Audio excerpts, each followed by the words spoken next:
Welcome to Slash Forward. In this episode, we're going all the way back to 2019 to look at the hype beast-fueled romp, VFW. If you enjoy gargling marbles and shared anecdotes about the good old days, consider subscribing to the channel. Let's get to it.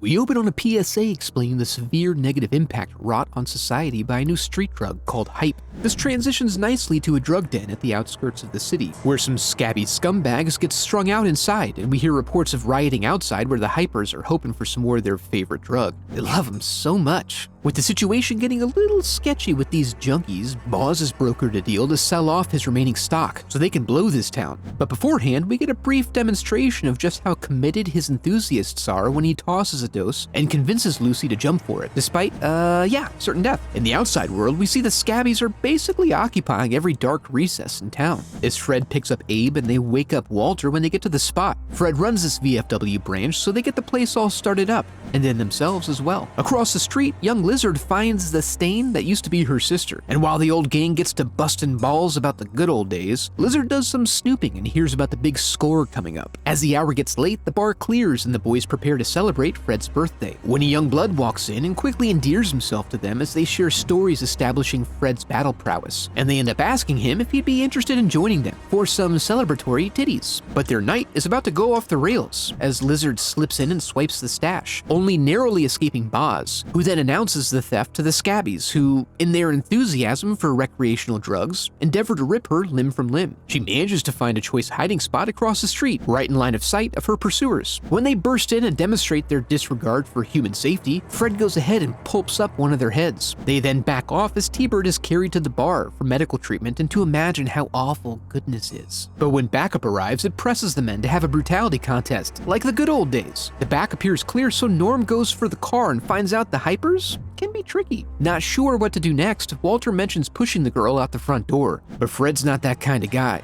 Plus, he's rock hard right now, and presuming their enemy needs a moment to regroup, also opts to go for the car. He actually makes it, and here Boz's general, Gutter, attacks him, asking for them to give it back. Instead, he gives her a classic lesson in women's self-defense. As they try to figure out what it is, we learn Lou has a policy about the administration of mercy, but Fred decides to keep things clean for now. When Lou goes to powder his nose, he hits bingo. Despite finding what they're looking for, they learn that there would be no chance of returning the package and walking away, as Boz's brother happens to be sitting in the corner with no head. It's an all-or-nothing situation they face. So they tank up, count their limited ammo, and begin to McAllister this bitch. And honestly, it's really relaxing to watch people take such pleasure in their hobby. It's like watching a Troom Troom video. Before long, the first wave crashes, and things get improvisationally stabby, and quite squishy as well. The hypers prove to be crazy and persistent, but just not healthy enough to get the job done. And then Tank lumbers in and starts clearing house until Liz treats him like a cave troll, while the production crew shows just how unafraid they are to exhaust their melon budget. As they attempt to decide on the next move, Lou decides it's time for some sweet talking and goes out to negotiate a deal. He fails pretty miserably, since they're not looking to buy a late model, well-loved Cadillac, but he at least manages to take a few of them with him. Fred nurses his wounds inside as Doug passes away, causing Fred to have some momentary doubts and regrets. Liz attempts to pep talk him back into reality.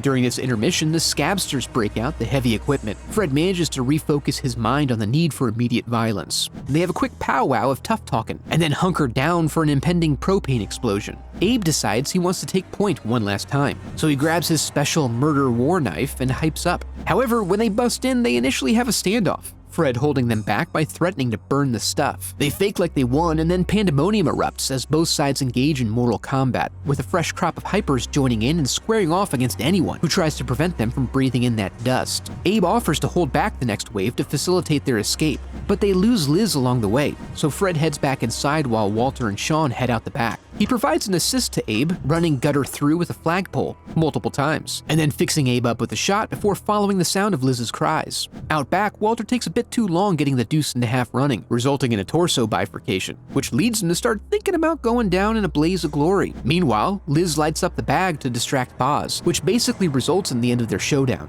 And despite the lack of necessity, Walter goes ahead and intervenes, which adds an element of finality to the situation. Then the few survivors enjoy a final drink before embarking on their new career in retributive drug dealing. I thought VFW was a pretty good movie. It seems to have some mixed reviews, and it's certainly not original, but it's not bad either. Also, in an attempt to set the film apart, they really went for it with the gore and grunginess, which goes a long way for me. If you enjoyed the video, I'd love for you to become a part of the channel by subscribing. Thanks for watching.